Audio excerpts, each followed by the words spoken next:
우리 다 같이 사도신경으로 우리의 신앙을 고백하도록 하겠습니다. 나는 전능하신 아버지 하나님 천지의 창조주를 믿습니다.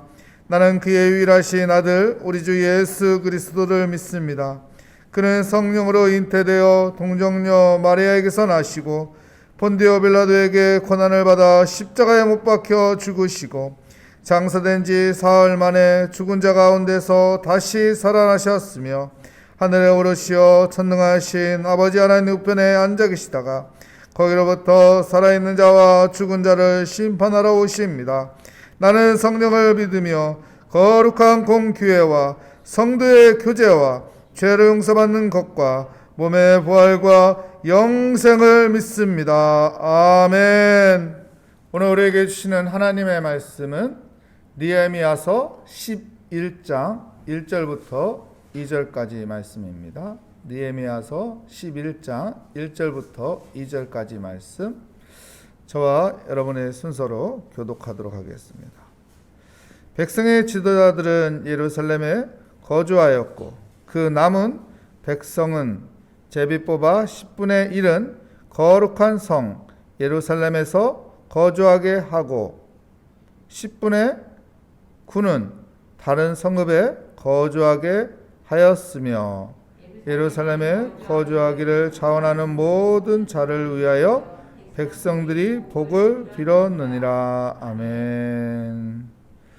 오늘 말씀의 제목은 마음의 자세라는 제목으로 하나님의 말씀을 증거하도록 하겠습니다. 느헤미야가 예루살렘 성벽이 무너졌고 그리고 성문이 불탔다는 소식을 듣습니다.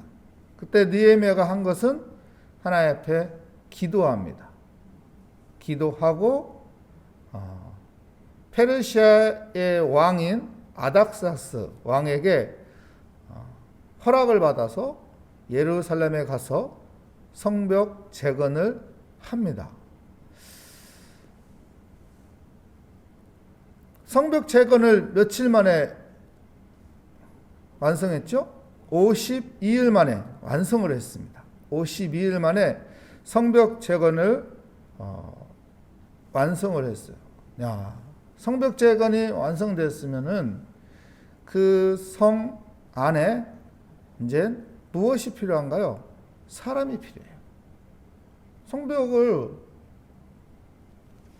이제 재건을 완성을 했는데 거기에 그 성벽을 재건한 이유는 사람을 그 안에서 보호하기 위해서 만든 거잖아. 근데 사람이 거기에 없으면 아무 의미가 없는 거죠. 그래서 성벽 재건을 하고서 이제 사람을 거기에 채워야 하는 것입니다. 느헤미야서 7장 4절 말씀에 보면 이런 말씀이 있습니다. 그 성읍은 광대하고 그 성읍이 광대하대요. 그 주민은 적고 성읍은 광대한데 거기에 인구가 적다는 거예요. 가옥은 미처 건축하지 못하였으니라. 사람들이 거주할 집이 그 안에 별로 없다는 거예요. 사람들이 거주할 집이 없으니 사람들도 없는 게 당연한 거죠. 그죠? 그러니까 무슨 말이에요? 예루살렘이 형편이 없는 상황이라는 거예요. 형편없는 상황.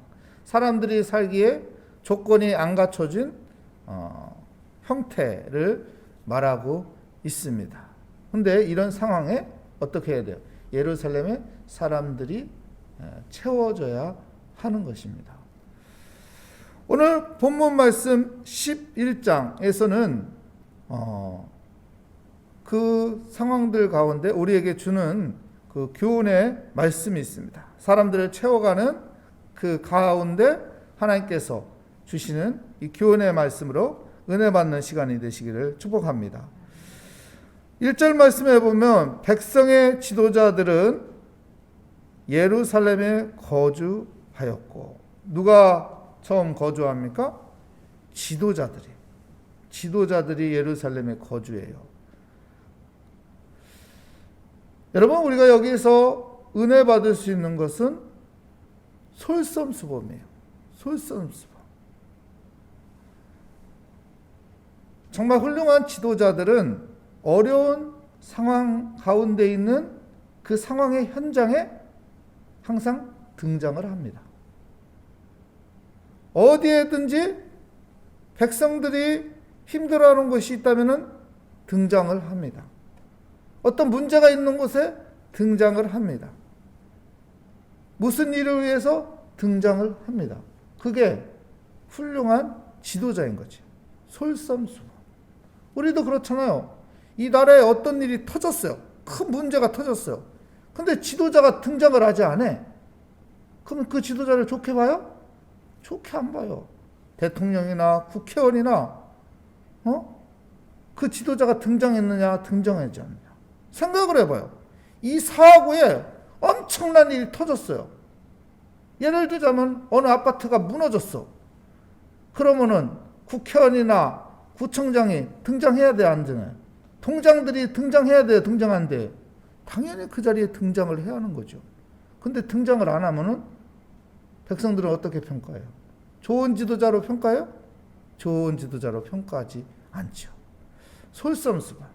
오늘 성경에도 예루살렘의 지도자들은 예루살렘에 어떻게 합니까? 백성들의 지도자들이 예루살렘에 먼저 거주하기로 결정을 하는 거예요. 솔선수범. 지도자들뿐만 아니라 우리 믿음의 사람들이 어떤 마음의 자세를 가져야 하는지 우리에게 가르쳐주고 있는 거예요. 어떤 마음의 자세? 솔선수범. 솔선수범. 믿음의 사람들은 솔선수범을 해야 하는구나. 먼저 앞장서야 하는구나. 먼저 앞장서는.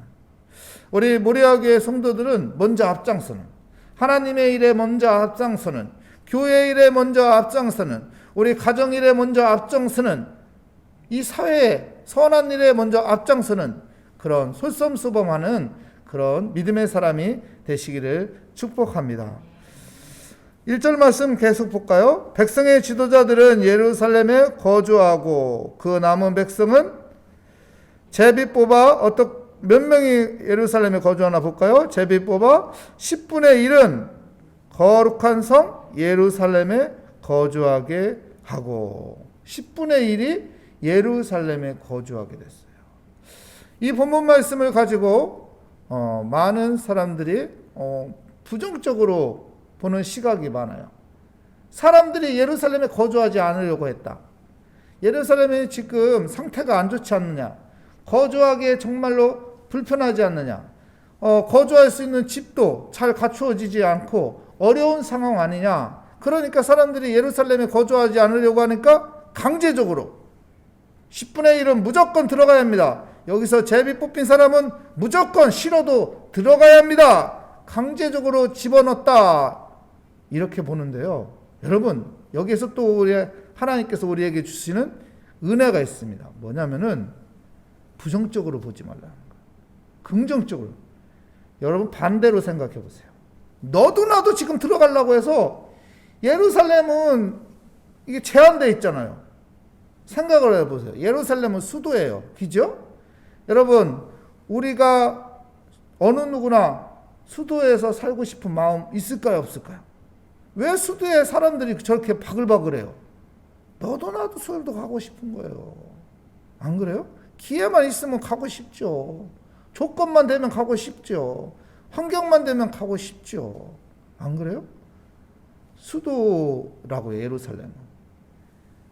아마도 수도에 거주하고 싶은 그런 자원적인 그런 마음들이 사람들이 많았기 때문에 그러면은 안 되겠다. 제비 뽑아서 그러면 정해야 한다. 왜냐면 여기 다 들어갈 수가 없다. 우리는 긍정적으로 봐야 돼요. 부정적으로 믿음의 사람들이 아이고 난 거기 안 들어갈 겁니다. 거기 살 곳이 아닙니다. 이게 아니고 나도 거기 가겠습니다. 나도 거기 가서 한번 개척해 보겠습니다. 나도 거기 가서 한번 이 도시를 살려보겠습니다.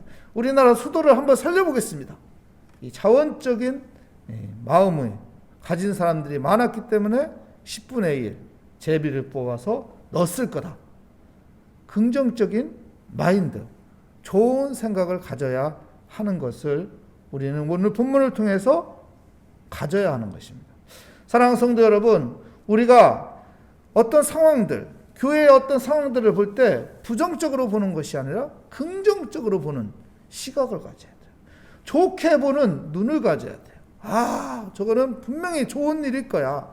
아, 분명히 저것은 뭐 특별한 하나님의 뜻이 있을 거야. 아, 담임 목사님이 저렇게 하려고 하는 것은 분명히 하나님의 또한 인도한 가운데 뭔가 깊은 뜻이 있을 거야. 긍정적으로 봐야 하는 거예요. 아, 우리 교회가 저런 일을 하는 것은 분명히 아름다운 뭔가 선한 일이 있을 거야. 이렇게 긍정적인 눈으로 바라볼 수 있는, 좋은 쪽으로 생각할 수 있는 그런 마음을 갖는 우리 믿음의 사람들이 되시기를 축복합니다. 우리의 마음의 자세, 첫 번째는 솔선수범, 두 번째는 긍정적인 좋은 생각으로 보는 것입니다. 세 번째 마지막으로는 또 무엇을 가르쳐 줄까요? 우리 2절 말씀에 보면 이런 말씀이 있습니다. 예루살렘에 거주하기를 자원하는 모든 자를 위하여 백성들이 복을 어떻게 합니까? 빌었느니라. 자원하는 모든 자들에게 무슨 말이에요? 헌신하겠다 하는 모든 자들에게 무엇을 빌었다고 말합니까? 복을 빌었다. 여러분, 복을 비는 사람이 되어야 하는 것입니다. 우린 복을 비는 사람이 되어야 돼요. 무엇인가 헌신하는 사람이 있으면 뒤에서 그 사람을 씹는 것이 아니라, 그 사람을 욕하는 것이 아니라, 그 사람을 지적하는 것이 아니라, 뭐가 어떻고 뭐가 그렇다 막 얘기하는 게 아니라 우리는 어떻게 해야 합니까? 그 사람을 축복해야 하는 거예요. 그 사람을 위해서 복을 빌어야 하는 거예요. 아이고, 하나님, 저 사람 저렇게 헌신하는데 복 주십시오. 질투의 마음으로 저 사람 어디 잘못한 거 없나? 이 꼬투리 잡을 거 없나? 흠집 잡을 거 없나? 단점 없나? 그거 꼬집어서 그 사람을 욕하는 것이 아니라, 부정적으로 얘기하는 것이나 지적하는 것이 아니라 그 사람이 헌신하는 그 아름다운 모습을 보면서 여러분, 우리는 복을 빌어야 돼요. 복을 빌어야 합니다. 우리 믿음의 사람들은 축복하는 사람이 돼야 돼요. 축복하는 사람. 그래서 더 아름다운 것들을 만들어가는 사람이 되어야 합니다. 오늘 느헤미야서 11장에서 우리에게 강조하는 것은 무엇이냐면은 여러분, 마음의 자세예요. 첫 번째, 솔선수범. 두 번째, 긍정의 마음. 세 번째, 복을 비는, 축복하는 마음을 가지고 살아야 합니다. 이것이 그리스도의 마음인 것입니다. 그 은혜로 살아가는 복된 삶이 되시기를 축복합니다. 하나님 감사합니다. 주의 은혜 가운데 오늘 또 하나님 믿음을 가지고 새벽을 깨우며 하루를 시작하게 하시니 감사합니다. 하나님, 우리가 마음의 자세를 바르게 해서 정말로 아름다운 그리스도인의 모습으로 살아가게 하여 주시옵소서. 주께 감사드리며 예수 그리스도의 이름으로 기도합니다. 아멘. 하늘에 계신 우리 아버지, 아버지의 이름을 거룩하게 하시며 아버지의 나라가 오게 하시며 아버지의 뜻이 하늘에서와 같이 땅에서도 이루어지게 하소서. 오늘 우리에게 일용할 양식을 주시고 우리가 우리에게 잘못한 사람을 용서하여 준 것 같이 우리 죄를 용서하여 주시고 우리의 시험에 빠지지 않게 하시고 악에서 구하소서. 나라와 권능과 영광이 영원히 아버지의 것입니다. 아멘. 오늘 말씀을 다시 한번 생각하며 우리 하나님 앞에 의지하며 하나님 앞에 맡기며 기도하도록 하겠습니다. 하나님 아버지 감사합니다. 오늘 또 새날을 주신 거 하나님 감사합니다. 오늘 또 하나님을 믿는 믿음으로 살아갑니다. 내가 하나님을 믿는 믿음의 사람이기 때문에 내 마음이 아버지 좋은 마음을 가지고 살아가는 삶이 되게 하소서. 먼저 솔선수범하는 사람이 되고 긍정적인 마음을 가지고 살아가며 또한 하나님, 우리가 남에게 복을 비는 축복하는 그런 삶을 살아가게 하여